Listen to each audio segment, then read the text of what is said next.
نحمده ونصلي على رسوله الكريم اما بعد فاعوذ بالله من الشيطان الرجيم بسم الله الرحمن الرحيم رب اشرح لي صدري ويسر لي امري واحلل عقدة من لساني يفقهوا قولي۔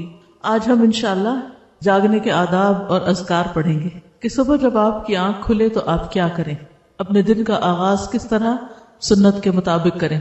سب سے پہلی چیز ہے چہرے پر سے نیند کے آثار کو مٹانا۔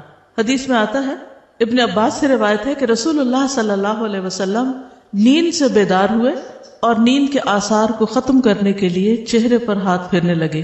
چہرے پر ہاتھ پھیرنے لگے کس طرح؟ جیسے بچے کرتے ہیں نا، مٹھیاں بند کر کے اور آنکھوں کے اوپر ہاتھ پھیرنا۔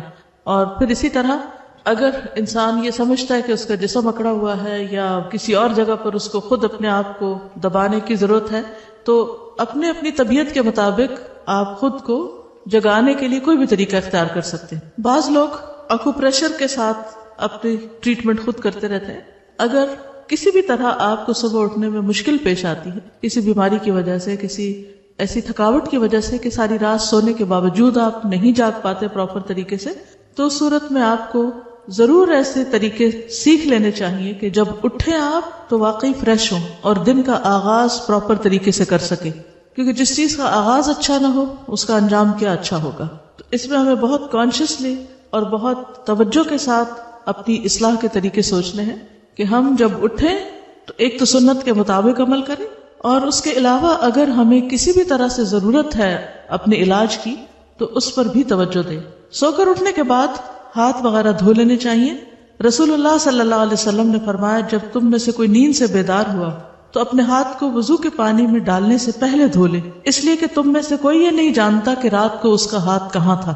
ابھی تو ٹیپ وغیرہ ہوتی ہے نا، تو ٹیپ کو تو آپ ویسے ہی کھول لیتے ہیں، لیکن جب باقاعدہ کوئی ایسے لوٹے وغیرہ یا ایسی چیزیں نہیں ہوتی تھی، وضو کے لیے پانی لپ بھر کے، یعنی اب تو ہے نا کہ مگ وغیرہ ہوتے ہیں اس کے ذریعے لوگ پانی نکال لیتے ہیں، لیکن پہلے زمانے میں اور آج بھی بہت سی جگہوں پر ایسے حالات ہیں کہ لوگ ہاتھوں سے ہی پانی لیتے ہیں، تو گندے ہاتھ کو پانی میں نہیں ڈالنا چاہیے۔ پھر اسی طرح ایک اور حدیث میں آتا ہے، حذیفہ رضی اللہ عنہ سے روایت ہے کہ نبی صلی اللہ علیہ وسلم جب رات کو نیند سے بیدار ہوتے تو اپنا منہ مسواک سے صاف کرتے۔ نبی صلی اللہ علیہ وسلم نے فرمایا، جب تم میں سے کوئی نیند سے بیدار ہو اور وضو کرے تو 3 مرتبہ ناک میں پانی ڈال کر جھاڑے، کیونکہ شیطان اس کی ناک کے بانسے میں رات گزارتا ہے۔ ٹھیک ہے، بیسیکلی یہ ساری چیزیں وضو میں شامل ہیں، یعنی سب سے پہلے ہاتھ دھونا، پھر اس کے بعد کلی وغیرہ کرنا، ناک صاف کرنا، منہ دھونا۔ رسول اللہ صلی اللہ علیہ وسلم نے فرمایا، جب آدمی رات کو سو جاتا ہے تو شیطان اس کی گدی پر 3 گرہیں لگا دیتا ہے۔ ہر گرہ پر یہ پھونک دیتا ہے کہ ابھی تو بہت رات ہے، سو جاؤ۔ پھر اگر آدمی بیدار ہو گیا اور اللہ کا ذکر کیا تو ایک گرہ کھل جاتی ہے، اگر اس نے وضو کر لیا تو دوسری گرہ کھل جاتی ہے، اس کے بعد اگر اس نے نماز پڑھ لی تو تیسری گرہ بھی کھل جاتی ہے، اور وہ صبح کو تازہ دم اور خوش مزاج ہو کر اٹھتا ہے، ورنہ تمام دن بد دل اور سست جسم رہتا ہے۔ یعنی اگر آپ اٹھتے ہیں اور وضو نہیں کرتے، نماز نہیں پڑھتے، تو آپ کی کیفیت اس طرح نہیں ہوتی جو ایک پراپر طریقے سے وضو اور نماز پڑھنے والے کی ہوتی۔ اب اگر آپ پیریڈز کی حالت میں ہیں اور آپ کو وضو نہیں کرنا، نماز نہیں پڑھنی، تو آپ اپنے اوپر سے اسے خاص قسم کے ڈپریشن کی کیفیت یا سستی یا بیزاری کی کیفیت کو کیسے دور کر سکتے ہیں؟ کیا کرنا چاہیے آپ کو؟ جی ہاں، ان ڈیز میں وضو کرنا منع نہیں ہے، یعنی نماز پڑھنے کی تو اجازت نہیں، لیکن وضو کرنا منع نہیں ہے۔ آپ اسی طرح اپنے ہاتھ دھوئیں، اچھی طرح ناک صاف کریں، مسواک خوب اچھی طرح کریں، اور جیسے وضو کرتے ہیں اسی طرح پورے ہاتھ کو دھو لیں۔ اگر نہانا چاہے تو نہا بھی سکتے ہیں، نہانا بھی منع نہیں ہے۔ اور پھر اگر کوئی اور کام کاج کر رہے ہیں تو چلتے پھرتے بھی ذکر اذکار کرتے رہیں، تو انشاءاللہ وہ جو کیفیت ہے ایک گھٹن کی سی یا تنگی کی، وہ دور ہو جائے گی۔ ٹھیک ہے، یہ بتائیے کہ آپ لوگ مسواک کتنے منٹ تک کرتے ہیں؟ تقریباً مسواک کتنی دیر تک کرتے ہیں؟ کتنے لوگ 15 منٹ کرتے؟ میں 15 منٹ مسواک کرتی ہوں، مسلسل 15 منٹ، کیونکہ مسواک ایسی چیز نہیں ہوتی ٹوتھ برش کی طرح کہ جس کو آپ 2 دفعہ ادھر ادھر کریں اور آپ کا منہ صاف ہو جائے، کیونکہ اگر آپ ایک ایک دانت کو باہر سے اور اندر سے اور پھر تالو اور پھر ٹنگ اور پورے ایریے کو، حتیٰ کہ آپ اپنے ٹانسلز وغیرہ ہیں وہاں تک اگر آپ مسواک لے جاتے ہیں اور پوری طرح کلین کرتے ہیں تو اتنا ٹائم تو کہیں گیا ہی نہیں۔ اس وقت بھی میری تسلی نہیں ہوتی کہ واقعی چھوڑ دینا چاہیے، صرف یہ ہوتا ہے کہ بہت وقت جا رہا ہے تو اس لیے چھوڑنا پڑتا ہے۔ 3 منٹ میں کوئی مسواک نہیں ہوتا، اور نہ دانت صاف ہوتے ہیں نہ منہ صاف ہوتا ہے۔ اس کو تھوڑا سا انکریز کر لیجیے۔ اگر آپ سمجھتے ہیں کہ آپ کے لیے مشکل ہے کہ آپ اٹھے ہی دیر سے کیونکہ جو دیر سے اٹھے گا وہ یہ نہیں کر سکے گا. اس کے لیے آپ کو 15 منٹ کم از کم پہلے اٹھنا پڑے گا. اور اگر آپ دیر سے اٹھیں کسی وجہ سے اور اس وقت آپ کو وقت نہیں ملا تو آپ کیا کر سکتے ہیں, واک کے دوران یا کسی بھی اور کام کاج کے دوران آپ مسواک کرتے رہیں. مثلاً اگر آپ ایک اسٹریچ میں نہیں کر سکتے تو 2-3 وقفوں میں کر لیں, لیکن صحیح معنوں میں منہ کی صفائی اگر ہو جائے تو آپ بہت سے امراض سے بچ سکتے ہیں. اور بہت سے لوگوں کو جو منہ سے اسمیل آنے کی بیماری ہوتی اور اس سے دوسروں کو کس قدر اذیت ہوتی, فرشتوں کو بھی اذیت ہوتی. اب آپ دیکھیے, آپ نماز پڑھ رہے ہیں اور آپ کے منہ سے اسمیل آ رہی ہے, آپ کے پاس کھڑے ہونے والوں کو سخت تکلیف ہو رہی, ان کی نماز کا بھی خشوع ختم ہو گیا اور فرشتے بھی آپ سے دور ہو گئے کہ آپ کے منہ سے اسمیل آئے چلے جا رہی ہے. تو کیا اس کا علاج کرنا ہمارا فرض نہیں؟ تو اس کے علاج میں سب سے اہم نسخہ کیا ہے؟ مسواک کرنا اور کافی دیر تک کرنا, حتیٰ کہ یہ بیماری ختم ہو جائے.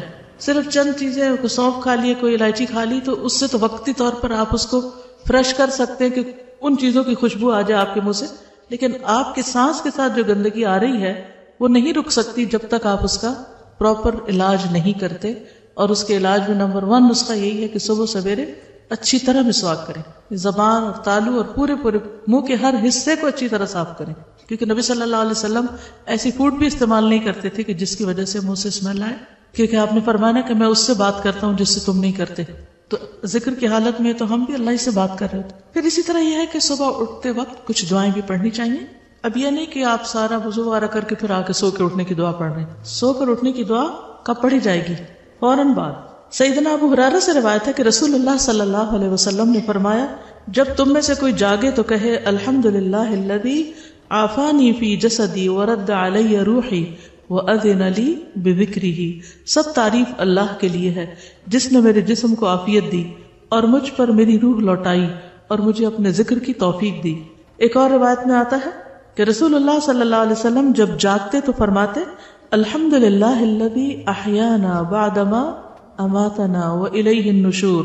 تمام تعریف اللہ کے لیے ہے جس نے ہمیں مرنے یعنی سونے کے بعد دوبارہ زندگی دی اور اسی کی طرف لوٹ کر جانا ہے. تو نیند جو ہے وہ موت کی بہن ہے, اور ہر روز ہم مرتے اور زندہ ہوتے ہیں, سوتے اور جاگتے ہیں. اگر ہم عادت بنا لیں کہ اٹھتے ہی اللہ کا ذکر کرنا ہے تو قیامت کے دن جب اٹھیں گے تو زبان پر کیا ہوگا؟ پھر اللہ ہی کا ذکر ہوگا, اللہ ہی کی طرف دوڑیں گے. تو یہ عادتیں آپ کو دنیا میں بنانی پڑیں گی, اس زندگی میں یہ سب کچھ کرنا پڑے گا, تب آپ اس قابل ہوں گے کہ آپ آخرت میں اللہ کے مقرب یا پسندیدہ بندوں صالحین میں شامل ہو سکیں. بیدار ہونے پر نیند کا غلبہ دور کرنے کے لیے آنکھیں وغیرہ ملنے کے بعد سورۃ آل عمران کی آخری 10 آیات پڑھیے. عبداللہ بن عباس سے روایت ہے کہ انہوں نے نبی صلی اللہ علیہ وسلم کی زوجہ اور اپنی خالہ یعنی وہی ہے زوجہ حضرت میمونہ کے گھر میں ایک رات گزاری. وہ فرماتے ہیں کہ میں تکیے کے عرض کی طرف لیٹ گیا. عرض کس کو کہتے ہیں؟ چوڑائی. اور رسول اللہ صلی اللہ علیہ وسلم اور آپ کی اہلیہ نے تکیے کی لمبائی پر آرام فرمایا. رسول اللہ صلی اللہ علیہ وسلم سوتے رہے اور جب آدھی رات گزر گئی یا اس سے کچھ پہلے یا کچھ بعد آپ بیدار ہوئے. یہ کیوں کہہ رہے ہیں کچھ پہلے کچھ بعد؟ کیونکہ اس دور میں گھڑیاں تو تھی نہیں کہ ایگزیکٹ ٹائم دیکھ کے بتاتے. تو آپ نے اپنے ہاتھوں سے نیند کو دور کرنے کے لیے آنکھیں ملی, پھر آپ نے سورۃ آل عمران کی آخری 10 آیتیں تلاوت فرمائیں. کہاں سے شروع ہوتی؟ ان فی خلق السماوات والارض واختلاف اللیل والنہار لآیات لأولی الالباب آخر تک. اسی طرح سو کر اٹھنے پر معوذتین بھی پڑھی جائیں گی. عقبہ بن عامر سے مروی ہے کہ نبی صلی اللہ علیہ وسلم نے ان سے فرمایا, کیا میں تمہیں ایسی 2 صورتیں نہ سکھا دوں جو ان تمام صورتوں سے بہتر ہوں جنہیں لوگ پڑھتے ہیں؟ میں نے عرض کیا کیوں نہیں یا رسول اللہ. چنانچہ نبی صلی اللہ علیہ وسلم نے مجھے سورۃ الفلق اور سورۃ الناس پڑھائیں. پھر نماز کھڑی ہوئی, نبی صلی اللہ علیہ وسلم آگے بڑھ گئے اور نماز میں یہی دونوں صورتیں پڑھیں. پھر میرے پاس سے گزرتے ہوئے فرمایا, اے عقبہ تم کیا سمجھے, یہ دونوں صورتیں سوتے وقت بھی پڑھا کرو اور بیدار ہو کر بھی پڑھا کرو. ٹھیک ہے, تو صبح شام کی دعا میں ہم 3 بار ان کو پڑھ لیتے ہیں. ٹھیک ہے, تو وہ پڑھنا بھی کافی ہو جاتا ہے اگر آپ اس ترتیب سے پڑھتے ہیں. اٹھنے کا سب سے بہترین وقت کون سا ہے؟ کتنے بجے کا الارم لگاتے ہیں؟ آپ نے کبھی دیکھا بچوں کی کتابیں اس میں 7 بجے کے الارم کی گھڑی بنی ہوتی ہے اور وہ اٹھتے ہی 7 بجے ہیں, اور بچپن سے ان کے ذہن میں یہ بات پڑ جاتی ہے کہ شاید اٹھنے کا وقت ہی 7 بجے. تو ہمارے دین میں صبح اٹھنے کا وقت جو ہے وہ اذان سے بھی پہلے کا ہے. اگر آپ اس کی عادت ڈال لیں تو کچھ مشکل نہیں, صرف یہ کہ اٹھنے کا ایک وقت فکس کر لیں. جب وہ ٹائم فکس ہو جاتا ہے تو پھر آپ کی بایولوجیکل کلاک جو ہے وہ آپ کو جگا دیتی ہے, پھر اس کے بعد سونا بوجھل لگنے لگتا ہے. ابو مسلم کہتے ہیں کہ میں نے ابو ذر رضی اللہ عنہ سے پوچھا, رات کے کس حصے میں قیام کرنا سب سے افضل ہے؟ ابو ذر نے کہا میں نے بھی رسول اللہ صلی اللہ علیہ وسلم سے یہی سوال کیا تھا جس طرح تم نے مجھ سے سوال کیا. آپ نے فرمایا رات کے پچھلے پہر یا نصف رات میں، لیکن ایسا کرنے والے بہت تھوڑے ہیں. نصف رات کے بعد اٹھنے والے بہت تھوڑے ہیں، اور اس کے بھی آخری حصے میں فجر سے کچھ دیر پہلے ہو جائے تو یہ بھی بہت کم لوگ اٹھتے ہیں، لیکن اٹھنے کا یہ وقت بہت بہترین ہے. اس وقت میں اٹھنے والے کا اجر کیا ہے؟ رسول اللہ صلی اللہ علیہ وسلم نے فرمایا جنت میں ایسے بالا خانے بھی ہیں جن کا اندرونی حصہ باہر سے نظر آتا ہے اور بیرونی حصہ اندر سے نظر آتا ہے. جیسے آپ دیکھیے دیوار کے باہر تو نہیں آپ دیکھ سکتے، کہاں سے دیکھ پا رہے ہیں؟ شیشے سے. ایک دیہاتی نے پوچھا یا رسول اللہ صلی اللہ علیہ وسلم یہ کس کے لیے، یعنی اتنے خوبصورت گھر کس کے ہوں گے؟ فرمایا اس شخص کے لیے جو اچھی بات کرے، کھانا کھلائے، اور جب لوگ رات کو سو رہے ہوں تو صرف اللہ کے لیے نماز ادا کرے. جب لوگ سو رہے ہوں تو صرف اللہ کے لیے نماز ادا کرے. ایسے لوگوں کو وہاں بنے بنائے گھر ملیں گے. دنیا میں اگر کوئی آپ سے یہ کہے کہ آپ رات کے اس حصے میں اٹھ جائیں تو آپ کو اتنا بہترین گھر ملے گا، تو کتنے لوگ ضرور اٹھیں گے؟ سبھی اٹھیں گے، کوئی بھی نہیں سوئے گا. کیوں؟ کیونکہ یقین ہوگا نا ان کو.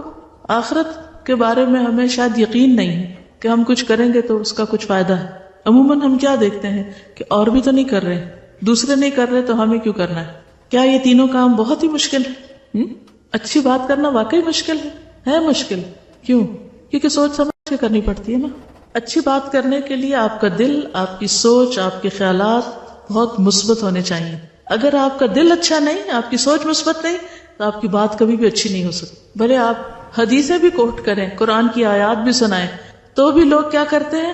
موقع محل کے بغیر اپنے فائدے میں جو حدیثیں اور آیتیں آتی ہیں وہ دوسروں کو مارتے رہتے ہیں، سناتے نہیں، مارتے رہتے ہیں. کیوں؟ کیونکہ انہوں نے اپنا کوئی مقصد پورا کرنا ہوتا ہے، لہٰذا وہ اس طرح کی کوئی حدیث یا آیت دوسروں کو سنائیں گے. بظاہر دیکھنے میں اچھی بات ہے آیت اور حدیث، لیکن کیا اس کا امپیکٹ بھی وہ آ رہا ہے جس کو آپ کسی ایسے موقع پر آیت سنا رہے ہیں کہ وہ سننے کو تیار نہیں، یا وہ اس کے فائدے میں نہیں، آپ کے اپنے فائدے میں ہے؟ تو ہو سکتا ہے کہ وہ شخص اور زیادہ دین سے دور ہو جائے. تو آپ نے قرآن سنا کر لوگوں کو اللہ کی محبت اگر نہیں دلائی اور دور کر دیا، تو پھر آپ کے اس سنانے کو اچھی بات کہی جائے گی. اچھی بات کرنا کیوں مشکل ہے؟ کوئی بتائے گا؟ چلیے اب سوچیے، ذرا غور کیجیے، دن میں کتنی بار آپ اچھی باتیں سنتے ہیں؟ کلاسز وغیرہ کو چھوڑ دیجیے، عام روزمرہ زندگی کی بات ہے، اور لوگوں کے ساتھ معاملہ کرنے کی، گھر والوں کی، آپ کے بہن بھائی آپ سے جو باتیں کرتے ہیں یا آپ ان سے جو بات کرتے ہیں، یا اپنے نیبرز کے ساتھ یا اپنی کلاس فیلوز کے ساتھ انفارمل جو آپ کی باتیں ہوتی ہیں، یا آپ کو جو سننے کو ملتی ہیں دوسروں سے، آپ کچھ بتائیں گے کہ ان میں سے کتنی فیصد باتوں پہ آپ بہت خوش ہوتے ہیں، آپ کا دل خوش ہو جاتا ہے، آپ کی روح سیراب ہو جاتی ہے، اور آپ کے اندر ایک موٹیویشنل لیول بڑھ جاتا ہے. اور کتنی باتیں ایسی ہوتی ہیں کہ آپ کچھ کرنے جا رہے ہوتے ہیں تو صرف کسی کی جلی کٹی بات یا منفی بات آپ کا سارا مورائل ڈاؤن کر دیتی. تو کیا کہیں گے؟ کتنی باتیں اچھی ملتی ہیں اور کتنی باتیں اچھی نہیں ملتی. غور کیجئے نا، سوچئے. دیکھیے اس بات پر میں کیوں ٹھہری ہوں کہ اگرچہ بات ہو رہی تھی صبح جلدی اٹھنے کی، لیکن بعض لوگ تہجد بھی پڑھ لیتے ہیں، صبح جلدی بھی اٹھ جاتے ہیں، لیکن بات اچھی نہیں کرنا جانتے. دوسری بات جو تھی وہ تھی کھانا کھلانا، اور تیسری بات جب لوگ رات کو سو رہے ہوں تو صرف اللہ کے لیے نماز ادا کرنا، صرف اللہ کے لیے، دکھاوے کے لیے نہیں. نبی صلی اللہ علیہ وسلم نے فرمایا اللہ تعالیٰ 3 قسم کے لوگوں سے محبت کرتا ہے. جاننا چاہتے ہیں کہ وہ کون ہے؟ اور پھر یہ بھی دیکھیے کہ کیا ہم ان میں ہیں کہ نہیں. ان پر ہنستا ہے اور ان سے خوش ہوتا ہے. ایک وہ آدمی کہ اس کی جماعت فرار ہو گئی، یعنی سارے بھاگ گئے، لیکن وہ ان کے بعد اللہ کے لیے لڑتا رہا، قتل ہو گیا، یا اللہ تعالیٰ نے اس کی مدد کی اور اسے کفایت کی. اللہ تعالیٰ ایسے آدمی کے بارے میں کہتا ہے میرے بندے کی طرف دیکھو، وہ اپنے آپ سے کیسے صبر کروا رہا ہے. اب آپ کہیں گے کہ ہم تو نہ جنگ کرنے والوں میں سے، نہ کہیں جانے والوں میں سے، تو ہم پہ تو یہ لاگو ہی نہیں آتی بات. کس اور موقع پر ایسا ہو سکتا ہے کہ کسی چیز سے سب بھاگ جائے اور آپ پھر بھی جمے رہیں؟ صفائی ڈیوٹیز، ٹھیک ہے، یعنی سب بھاگ گئے، سب چلے گئے، سب چھوڑ گئے چیزیں یا کام پورا نہیں کیا، اور آپ ایک ایک کا کام پیچھے سے سمیٹ رہے ہیں، چیزیں اکٹھی کر رہے ہیں، اور بڑبڑا بھی نہیں رہے، اور صرف اللہ کی خاطر سب کچھ کر رہے ہیں. اکیلے کام کرنا پھر مشکل تو ہوتا ہے، لیکن اتنا مشکل نہیں. جب آپ کے ساتھ والے چلے جاتے کسی کام کو چھوڑ کر، اس وقت کوئی بھی اچھا کام کرنا اور اس پر جمے رہنا وہ سب سے مشکل وقت ہوتا ہے. ایسے بندے سے اللہ محبت کرتا ہے کہ جب کوئی نہ کر رہا ہو اور وہ خیر اور بھلائی کا کام کرتا رہے. مثلا جب سب نماز پڑھ رہے ہوتے ہیں تو ان کے ساتھ مل کے نماز آسان ہوتی ہے، لیکن جب فرض پڑھ کے سارے ادھر ادھر کھسک جائیں تو آپ کے لیے سنت نفل پڑھنا کتنا مشکل ہوتا ہے. اور اس وقت آپ پھر جم کے لگے رہیں کہ نہیں مجھے تو اپنے رب کی خاطر یہ کام کرنا ہی ہے. تو جب کوئی نہ کر رہا ہو اس وقت نیکی کا کام کرنا یہ زیادہ اجر و ثواب کا باعث ہے. دوسرا وہ آدمی جس کی بیوی خوبصورت اور اس کے پاس بہترین نرم بستر ہے لیکن وہ قیام کرنے کے لیے رات کو کھڑا ہو جاتا ہے. اللہ تعالیٰ کہتا ہے میرے بندے نے اپنی شہوت کو ترک کر دیا اور میرا ذکر کر رہا ہے اور مجھ سے سرگوشی کر رہا ہے. اگر یہ چاہتا تو سو بھی سکتا تھا، آرام بھی کر سکتا تھا، لیکن اس نے سب آرام اس لیے چھوڑا کہ مجھ سے بات کرے آ کر. ہم میں سے اکثر لوگ اللہ سے محبت کے بڑے دعوے کرتے ہیں، لیکن ہم کس کس موقع پر اس کا عملی ثبوت بھی دیتے ہیں. جس سے ہمیں محبت ہوتی ہے ہمارا کیا دل چاہتا ہے کہ ہم اس سے اکیلے میں بات کریں، نہیں اکیلے میں بات کریں. مجھے حیرت ہوتی ہے کہ ہم کہتے ہیں ہمیں اللہ سے بڑی محبت ہے اور اکیلے میں اس وقت جب سب سو رہے ہوں ہم بات کرنے کے لیے اٹھے ہی نہ اور تیار ہی نہ ہو. کیسی محبت ہے. صرف اس وقت تو ہم اللہ کا نام لے لیں جب اور لوگ بھی لے رہے ہوں اور اس وقت چھوڑ دیں جب اور کوئی نہ لے رہا. تو اپنے آپ کا جائزہ لیجئے کہ وہ کون کون سے مواقع ہیں کہ جب لوگ اللہ کا ذکر چھوڑ دیتے ہیں اور آپ کرتی رہتی، جب لوگ نمازیں مختصر کر دیتے ہیں ادھر ادھر بھاگ جاتے ہیں اور آپ پڑھتی رہتی، جب اور کوئی قرآن گھر میں نہیں پڑھ رہا ہوتا تلاوت جیسے صبح کی اور آپ اس وقت پڑھ رہے ہوتے ہیں. آپ کا بھی دل چاہ رہا ہوتا ہے کہ سب سو گئے نماز پڑھ کے میں بھی سو جاؤں، لیکن آپ چپکے سے کھسک کے باہر نکل جاتے ہیں اور آپ اپنی تلاوت شروع کر دیتے ہیں.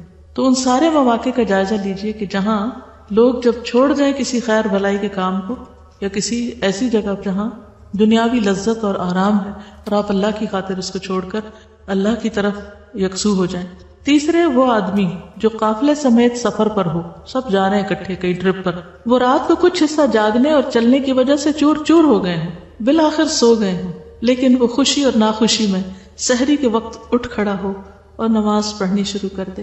مجھے لگتا ہے یہ تینوں میں سے زیادہ بلند درجے پر ہے، کیونکہ ایسے وقت میں تو انسان کو اپنے ہوش و حواس قائم رکھنا مشکل ہو جاتا ہے. عموماً جب لمبے سفر سے آتے ہیں تو کیا دل چاہتا ہے کہ وہیں سے نماز پڑھ کے ہی آ جائیں، گھر آ کے نماز نہ پڑھنی پڑے.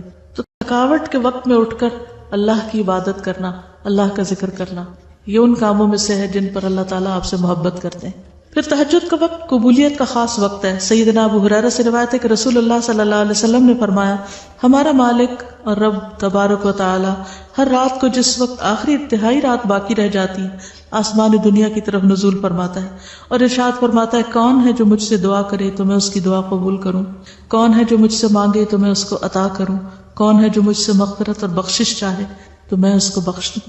اللہ کا قرب حاصل کرنے کا ذریعہ. ابو امامہ سے روایت ہے کہ رسول اللہ صلی اللہ علیہ وسلم نے فرمایا کہ نماز تہجد کی پابندی کرو، کیونکہ یہ پابندی تم سے پہلے قوموں کے نیک لوگوں کا طریقہ اور شعار رہا ہے، اور یہ تمہارے لیے اپنے رب کا قرب حاصل کرنے کا بہترین طریقہ ہے اور کوتاہی کو مٹانے والا اور گناہوں سے باز رکھنے والا ہے. یعنی تہجد انسان کے اندر ایسی طاقت پیدا کرتے ہیں کہ انسان برائیوں سے بچ جاتا ہے، برائیوں کی اٹریکشن کم ہو جاتی ہے. پھر شکر گزاری کا ذریعہ ہے. سیدنا مغیرہ بن شعبہ سے روایت ہے کہ رسول اللہ صلی اللہ علیہ وسلم نے اس قدر طویل قیام فرمایا، یعنی رات کو لمبی نماز پڑھی کہ آپ کے قدم مبارک سوج گئے. تو آپ سے عرض کیا گیا آپ ایسا کیوں کرتے ہیں جبکہ آپ تو گناہوں سے پاک ہیں؟ آپ نے فرمایا کیا اللہ سبحانہ وتعالیٰ کے لیے زیادہ شکر کرنے والا بندہ نہ بنوں جو اس نے احسان مجھ پر کیا، یعنی شکر گزاری میں زیادہ عبادت نہ کروں. پھر اسی طرح یہ کہ اگر آپ تہجد پڑھ رہے ہو تو اس وقت اگر آپ کو قرآن مجید کا کچھ حصہ زیادہ یاد ہے تو آپ زبانی پڑھ سکتے ہیں، ورنہ مصحف کھول کے بھی پڑھ سکتے ہیں تاکہ طویل قیام ہو، طویل قرات ہو. نبی صلی اللہ علیہ وسلم رات کی نماز میں قرات کبھی بلند آواز سے کرتے اور کبھی آہستہ آواز سے، دونوں طرح کر سکتے ہیں. اور آپ نے دیکھا ہوگا کہ کبھی طبیعت ایسی ہوتی ہے کہ دل چاہتا ہے کہ بلند پڑھا جائے اور کبھی کبھی صبح اٹھ کے دل چاہتا ہے کہ آہستہ آہستہ ہی ٹھیک ہے. تو دونوں طریقے موجود ہیں. عاصم بن حمید فرماتے ہیں کہ میں نے حضرت عائشہ سے سوال کیا کہ رسول اللہ صلی اللہ علیہ وسلم اپنا قیام اللیل کس چیز سے شروع فرماتے؟ انہوں نے کہا تم نے مجھ سے وہ بات پوچھی جو پہلے کسی نے نہیں پوچھی.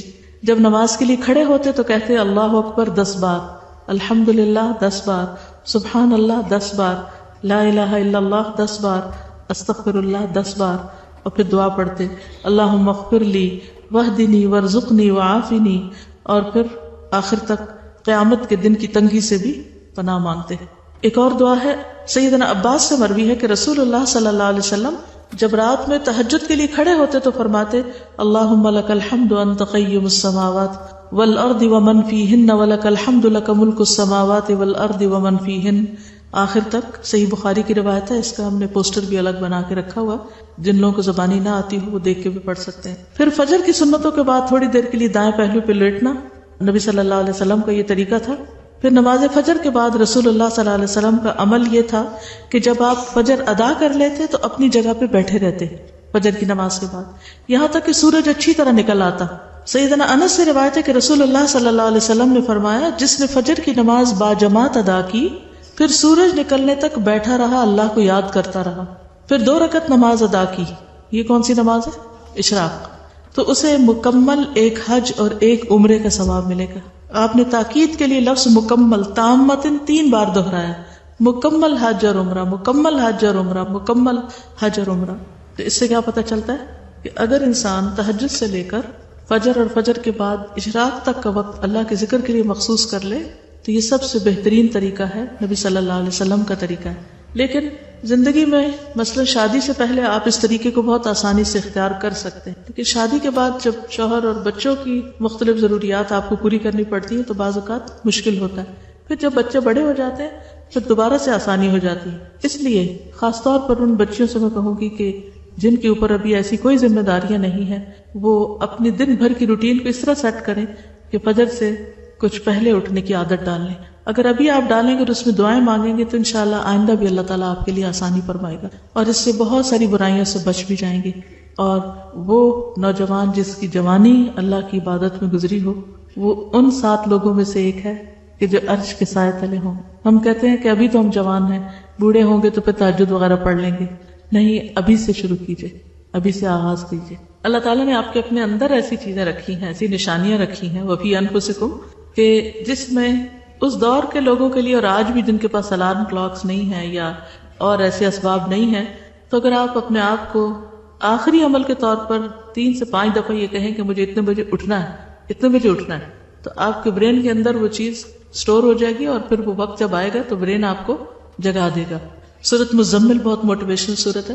کسی نے لکھا ہے، استاذہ آپ نے حرام کھانے کا ذکر کیا، مجھے آپ سے اپنا ایک واقعہ شیئر کرنا ہے۔ مجھے نہیں پتا کہ یہ سوال اور واقعہ آپ کے ٹاپک سے ریلیٹڈ ہے کہ نہیں، پر میرے دل میں بہت کھٹکتا ہے۔ ہم 3 فرینڈز کو یونیورسٹی میں پارٹی کے لیے 2000 روپے کی ضرورت تھی، جو کہ ہمارے پاس نہیں تھے۔ اس وقت ہم لوگوں کو آئیڈیا آیا کہ ہم یونیورسٹی کے اسٹوڈنٹس سے یہ کہہ کے مانگیں کہ ایک غریب عورت ہے، جو ہم نے اپنے مائنڈ میں بٹھا کر کہ دنیا میں کتنی غریب عورتیں ہیں جن کو پیسوں کی ضرورت ہوتی، اگر ان کا نام لگا کر مانگ لیا تو بات تو سچ ہی ہوگی۔ یعنی ہم نے تعویل کر لی کہ ایک غریب عورت ہے، اس کو پیسوں کی ضرورت ہے، اور ہم نے یہی کیا۔ سب نے ہماری ہیلپ کی اور آخر کار ہمارے پاس 2000 روپے آ گئے اور ہم نے خوب پارٹی انجوائے بھی کر لی۔ مجھے بتا دیجئے کہ کیا ہم نے حرام کھایا؟ اگر ایسا ہے تو میں اس کا مداوع کیسے کروں؟ کیا مجھے اصل میں کسی ضرورت مند کو 2000 روپے دینے ہوں گے، یعنی حقیقی ضرورت مند کو؟ پلیز میری مدد کریں۔ ایک اسٹوڈنٹ ہے یونیورسٹی کی، ان 3 فرینڈز نے مل کر دھوکے سے اسٹوڈنٹ سے پیسے لیے۔ سب سے پہلی بات یہ ہے کہ ایک مسلمان کا مال دوسرے مسلمان کے لیے حرام ہے۔ نبی صلی اللہ علیہ وسلم نے فرمایا، اللہ تعالیٰ غیرت کرتا ہے، اور اللہ کی غیرت یہ ہے کہ کوئی ایسی چیز کا ارتکاب کرے جسے اللہ نے حرام کیا۔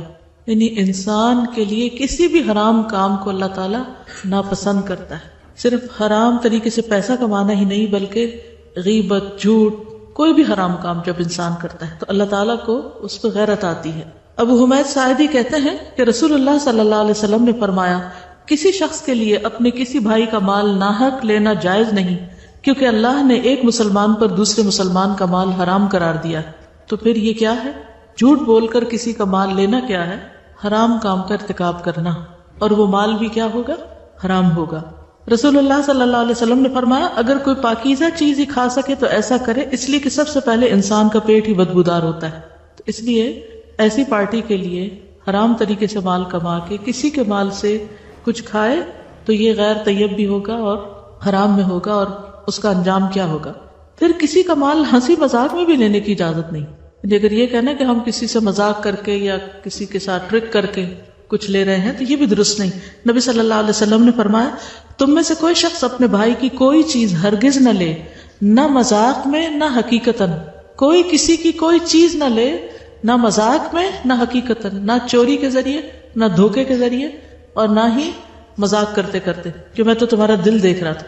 پھر جھوٹ بولنا جو ہے قرآن مجید کے بالکل شروع میں ہی آتا ہے وَلَهُمْ عَذَابٌ عَلِيمٌ بِمَا كَانُوا يَكْذِبُونَ. ان کے لیے دردناک عذاب ہوگا اس لیے کہ وہ جھوٹ بولتے تھے. تو جھوٹ بولنے کا انجام کیا ہے؟ دردناک عذاب. اور جب انسان چوری کرتا ہے یا دھوکہ دیتا ہے تو دراصل جھوٹ کا دروازہ کھل جاتا ہے، اس پر جھوٹ سے کام لیتا ہے. اور منافق کی علامات میں سے پہلی علامت جس کے اندر جھوٹ پایا جائے وہ پکا منافق ہے. یعنی جھوٹ اتنی بری خصلت ہے کہ جس کے اندر ہے اس کو منافق ہونے کا ٹھپا لگا دیا گیا. اور منافق کا انجام کیا؟ جہنم کے سب سے نچلے درجے میں. اور سنجیدگی یا مذاق میں بھی جھوٹ جائز نہیں. حدیث میں آتا ہے لا يصلح منه جد ولا هزل. سنجیدگی یا مذاق کسی بھی صورت میں جھوٹ بولنا درست نہیں. نبی صلی اللہ علیہ وسلم نے جھوٹے شخص سے بیزاری کا اعلان کیا ہے. حضرت عائشہ کہتی ہیں کہ جھوٹ سے بڑھ کر کوئی عادت رسول اللہ صلی اللہ علیہ وسلم کے نزدیک اور ایک روایت میں ہے صحابہ کے نزدیک زیادہ نفرت اور بغض والی نہ تھی. سب سے زیادہ صحابہ جس سے نفرت کرتے تھے وہ جھوٹ تھا. کوئی شخص آپ کے سامنے جھوٹ بولتا تو آپ کا رویہ اس کے بارے میں بدلا رہتا. یعنی آپ کا معاملہ اس سے یا اس کی جو ایک عزت یا ایک مقام ہوتا تھا وہ آپ کے دل سے اتر جاتا، حتیٰ کہ معلوم ہو جاتا کہ اس نے توبہ کر لی. اس واقعے میں پہلی چیز کیا تھی؟ جھوٹ بولنا. انہوں نے جھوٹ بولا. دوسری کیا ہے؟ دھوکہ دیا. کس کو؟ جن سے پیسے مانگے. ابو ہریرہ سے روایت ہے کہ رسول اللہ صلی اللہ علیہ وسلم غلے کے ایک ڈھیر پر سے گزرے. آپ نے اپنا ہاتھ اس میں ڈالا تو انگلیاں تر ہو گئی. آپ نے غلے کے مالک سے پوچھا یہ کیا؟ اس نے کہا یا رسول اللہ یہ بارش کی وجہ سے بھیگ گیا. آپ نے فرمایا کیا یہ تر حصہ تم اوپر نہیں کر سکتے تھے کہ لوگ اس کو دیکھ لیتے؟ پھر فرمایا من غش فلیس منی. جو کسی کو دھوکہ دے اس کا مجھ سے کوئی تعلق نہیں. تو آپ دوسرے کو چیٹ کر رہے ہیں نا، کسی غریب عورت کا بہانہ کر کے مال چھین رہے ہیں. دھوکہ جہنم میں لے جانے کا سبب ہے. نبی صلی اللہ علیہ وسلم نے فرمایا جو شخص کسی رعایا کا نگہبان بنے پھر اسے دھوکہ دے وہ جہنم میں جائے گا. پھر لا علمی میں بھی کسی کا مال استعمال کرنے کی ممانعت ہے.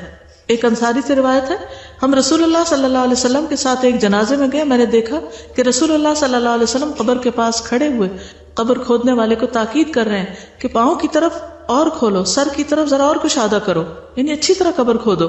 جب آپ تدفین سے فارغ ہو کر لوٹے تو ایک عورت کی طرف سے ایک شخص آپ کو دعوت دینے آیا. آپ اس کے گھر تشریف لے گئے. کھانا لایا گیا تو پہلے آپ نے کھانے کے لیے ہاتھ بڑھایا، اس کے بعد دوسرے لوگوں نے بڑھایا، کھانا شروع کر دیا. ہمارے بڑوں نے رسول اللہ صلی اللہ علیہ وسلم کو دیکھا کہ آپ ایک ہی لقمے کو دائیں بائیں گھما رہے ہیں.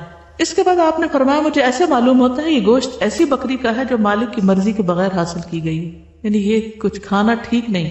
یہ سن کر اس عورت نے کہلوایا کہ یا رسول اللہ میں نے بقیع میں اپنا ایک آدمی بکری کی خریداری کے لیے بھیجا، اسے بکری وہاں نہ ملی تو میں نے اپنے پڑوس کے پاس کہلا بھیجا کہ جو بکری تم نے خریدی ہے وہ اسی قیمت پر مجھے دے دو. اتفاق سے وہ پڑوسی بھی گھر میں موجود نہ تھا. میں نے اس کی بیوی سے کہہ بھیجا تو اس نے وہ بکری میرے پاس بھیج دی. آپ نے فرمایا گوشت قیدیوں کو کھلا دو. تو کسی کی مرضی کے بغیر، یعنی جس سے قیمت دی جو گھر میں لایا اس کی مرضی کے بغیر اس کو ادھر ادھر کرنا یا اس کو استعمال کرنا یہ بھی دھوکے میں آتا ہے اور یہ بھی درست نہیں. پھر لوگوں سے مانگنا اور ناحق سوال کرنا، کسی کے آگے ہاتھ پھیلانا. اب آپ دیکھیں کہ پارٹی کی خواہش ہے کچھ کھانے کی یا کوئی جنک فوڈ وغیرہ کی اور آپ دوسروں سے مانگ کے کھا رہے ہیں. رسول اللہ صلی اللہ علیہ وسلم نے فرمایا آدمی ہمیشہ لوگوں کے سامنے ہاتھ پھیلاتا رہتا ہے یہاں تک کہ وہ قیامت کے دن اس طرح اٹھے گا کہ اس کے چہرے پر ذرا بھی گوشت نہ ہوگا. تو چہرے پہ اگر گوشت نہ ہو تو یہ کس بات کی علامت ہے؟ بدصورت ہونے کی. اور کتنا بھیانک چہرہ، آپ سوچئے ذرا. اگر کوئی کھوپڑی آپ نے ایسی دیکھی ہو جس کے اوپر سے گوشت اتر چکا ہو، تو اس کے دانت نکلے ہوئے ہوں اور اس کی آنکھیں اندر کو گھسی بھی ہوں، کیا صورت اس کی ہوگی؟ تو جو لوگ دوسروں سے مانگتے رہتے ہیں ان کے آگے ہاتھ پھیلاتے رہتے ہیں، اور خصوصی طور پر وہ لوگ جو صرف اپنی خواہشات کے لیے ہاتھ پھیلاتے ہیں. کسی سے کہتے ہیں میرے فون میں کریڈٹ ڈلوا دو، کسی کو کہتے ہیں کہ مجھے کھانا کھلا دو، کسی کو کچھ کسی کو کچھ. کیونکہ مانگنے کی بھی ایک عادت ہوتی ہے بری. جب وہ عادت پڑ جاتی ہے تو پھر انسان باز نہیں آتا. اس کو اس وقت تک چین ہی نہیں آتا جب تک وہ کسی نہ کسی سے کچھ ہتھیار نہ لے، کچھ لوٹ نہ لے. تو یہ عادت بھی بہت ہی بری. رسول اللہ صلی اللہ علیہ وسلم نے فرمایا جس نے محتاجی کے بغیر سوال کیا گویا وہ آگ کے انگارے کھا رہا ہے، یعنی اسے حقیقی ضرورت نہیں ہے. تب یہاں اس پارٹی میں کوئی حقیقی ضرورت نہیں تھی. تو اگر کوئی شخص اس طریقے پر کسی سے کچھ مانگ کے کھا رہا ہے تو پیٹ میں آگ کھا رہا ہے. رسول اللہ صلی اللہ علیہ وسلم نے فرمایا جو ناقابل برداشت محتاجی کے بغیر مانگے، یعنی حد سے زیادہ مجبور ہو جائے، جو اس کو یا اس کے گھر والوں کو لاحق ہو، وہ قیامت کے دن ایسا چہرہ لے کر آئے گا جس پر گوشت نہ ہوگا. رسول اللہ صلی اللہ علیہ وسلم نے فرمایا مالدار آدمی کا مانگنا قیامت کے دن اس کے چہرے پر بدنما دھبا ہوگا. یعنی آپ کے پاس ہے اور پھر بھی آپ مانگ رہے ہیں لوگوں سے.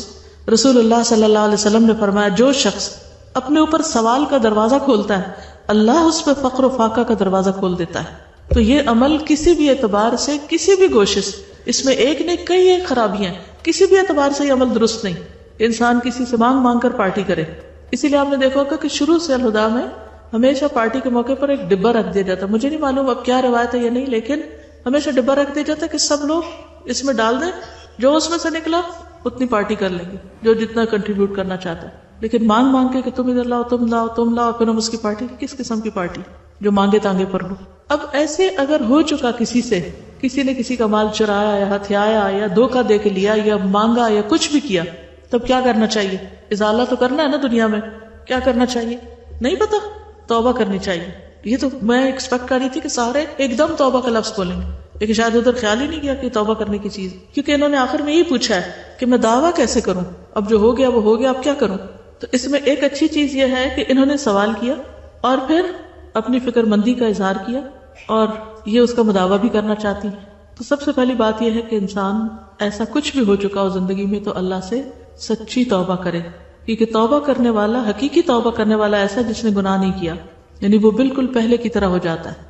نبی صلی اللہ علیہ وسلم نے فرمایا اگر تم اتنے گناہ کرو کہ آسمان تک پہنچ جائیں پھر توبہ کر لو تو اللہ تم کو معاف کر دے گا. یعنی اللہ تعالیٰ سب کے گناہ معاف کر دیتا ہے. قرآن مجید میں آتا ہے انما التوبۃ علی اللہ للذین یعملون السوء بجہالۃ ثم یتوبون من قریب فاولئک یتوب اللہ علیہم وکان اللہ علیما حکیما. سورۃ النساء 17. اللہ تعالیٰ پر قبولیت توبہ کا حق صرف ایسے لوگوں کے لیے ہے جو نادانستہ جب کوئی برا کام کر بیٹھتے تو جلدی توبہ کر لیتے ہیں. اللہ ایسے ہی لوگوں کی توبہ قبول کرتا ہے اور اللہ سب کچھ جاننے والا اور حکمت والا ہے. تو کیا کرنا چاہیے؟ دیر نہیں کرنی چاہیے توبہ کرنے میں، فوراً ہی کر لینی چاہیے. اس کے لیے اچھی طرح وضو کر کے 2 نفل انسان پڑھے جس میں اپنے نفس سے کوئی بات نہ کرے، یعنی پوری توجہ سے نماز پڑھے تو اللہ تعالیٰ ایسے شخص کے گزشتہ گناہ معاف کر دیں گے. بہتر تو یہ کہ جن لوگوں سے پیسے لیے گئے انہی کو لوٹائے جائیں، لیکن اگر ایسا ممکن نہ ہو تو کسی بھی ضرورت مند کو وہ 2000 روپے دے دیے جائیں، کیونکہ توبہ میں کیا شامل ہے کہ جو کسی کا مال ہتھیایا اس کو لوٹایا جائے. کیونکہ دینے والوں نے کس نیت سے دیا تھا؟ ضرورت مند عورت کو دینے کے لیے، تو اتنا ہی پیسہ کسی ضرورت مند عورت کو دے دیا جائے. سہل بن سعد سے روایت ہے کہ حضرت علی رضی اللہ تعالیٰ عنہ فاطمہ رضی اللہ تعالیٰ عنہ کے پاس آئے تو حضرت حسن اور حسین رو رہے تھے. پوچھا کیوں رو رہے ہیں؟ کہا بھوک کی وجہ سے. حضرت علی باہر نکلے تو انہیں بازار میں دینار پڑا ملا. فاطمہ کے پاس آئے اور بتایا. انہوں نے کہا فلاں یہودی کے پاس جائیں آٹا لیں. یہودی کے پاس آئے، اس سے آٹا خریدا. یہودی نے کہا کہ آپ اس شخص کے داماد ہیں جو کہتا ہے میں اللہ کا رسول ہوں؟ انہوں نے کہا ہاں. یہودی نے کہا اپنا دینار واپس لے لیں اور آٹا لے جائیں. وہاں سے حضرت علی آٹا لے کر حضرت فاطمہ کے پاس آئے، ساری بات بتائی. انہوں نے کہا فلاں قصائی کے پاس جائیں گوشت لے آئے. وہ گئے اور اس کے پاس دینار گروی رکھوا دیا اور 1 دینار کا گوشت لے آئے. بس حضرت فاطمہ نے آٹا گوندا، ہنڈیا چولہے پر رکھی، روٹی پکائی، نبی صلی اللہ علیہ وسلم کو بلا بھیجا. آپ تشریف لائے. فاطمہ رضی اللہ تعالیٰ عنہ نے کہا یا رسول اللہ میں آپ کو بتاؤں اگر آپ اسے حلال فرمائیں تو ہم کھائیں گے اور آپ بھی ہمارے ساتھ کھائیں. اور اس کا حال یہ ہے، پورا قصہ بتایا. آپ نے فرمایا کھاؤ. اللہ کا نام لے کر سب نے کھایا. ابھی اپنی جگہ بیٹھے تھے کہ ایک لڑکا اللہ اور اسلام کا واسطہ دے کر اپنا گم شدہ دینار ڈھونڈ رہا تھا. تو رسول اللہ صلی اللہ علیہ وسلم کے حکم دینے پر اسے بلایا گیا. پوچھنے پر اس نے کہا میرا بازار میں اب دینار گرا ہے. آپ نے فرمایا علی اس قصاب کے پاس جاؤ، اس سے کہو کہ رسول اللہ صلی اللہ علیہ وسلم فرماتے وہ دینار میرے ہاں بھیج دو، کیونکہ گروی رکھا تھا جا کے. تمہارا دینار میرے ذمہ ہے. چنانچہ اس نے دینار بھجوا دیا. آپ نے اس لڑکے کے حوالے کیا. یعنی ویسے بھی وہ خرید کے نہیں لائے تھے بلکہ صرف ڈپازٹ کرایا تھا، کیونکہ ہو سکتا نیت یہی ہو کہ جو مالک ملے گا تو اس کو واپس کر دیا جائے گا جب تک قرضہ اتارنے کے قابل ہو جائے. تو اس میں بھی آپ دیکھیں کہ جب مالک مل گیا تو کیا کیا؟ واپس کر دیا. جب ایسے گناہ ہو جائے تو اس کے بعد نیکیاں کرنے کی طرف اور زیادہ توجہ کرنی چاہیے، کیونکہ ان الحسنات یذھبن السیئات. رسول اللہ صلی اللہ علیہ وسلم نے فرمایا جب تم سے کوئی گناہ ہو جائے تو اس کے بعد کوئی نیکی کرو. یعنی وہ 2000 تو دینا ہی دینا، وہ تو ایک فرض ہے، لیکن اس کے علاوہ انسان ویسے صدقہ خیرات کرتا رہے. نبی صلی اللہ علیہ وسلم نے فرمایا اتبع السیئۃ الحسنۃ تمحوها. اگر تم سے گناہ ہو جائے تو اس کے بعد نیکی کر لیا کرو جو اسے مٹا دے گی. پھر استغفار کثرت سے کرے انسان، تسبیحات پڑھے، اور ان تسبیحات میں استغفر اللہ الذی لا الہ الا هو الحی القیوم واتوب الیہ. تو جو شخص یہ پڑھے گا اس کے پچھلے گناہ معاف کر دیے جائیں گے، اگرچہ اس نے کفار کے مقابلے سے بھاگنے کے گناہ عظیم کا ارتکاب ہی کیوں نہ کیا، کبیرہ گناہ ہی کیوں نہ ہو. رسول اللہ صلی اللہ علیہ وسلم نے فرمایا جو شخص سبحان اللہ وبحمدہ ایک دن میں 100 بار کہے تو اس کے گناہ معاف کر دیے جاتے ہیں، اگرچہ سمندر کی جھاگ کے برابر ہی کیوں نہ ہو. تو اللہ تعالیٰ سے دعا ہے کہ اللہ تعالیٰ ان کی مغفرت فرمائے اور ہم سب کو بھی بخش دے اور ہمیں صحیح راستے پر چلنے کی توفیق عطا فرمائے.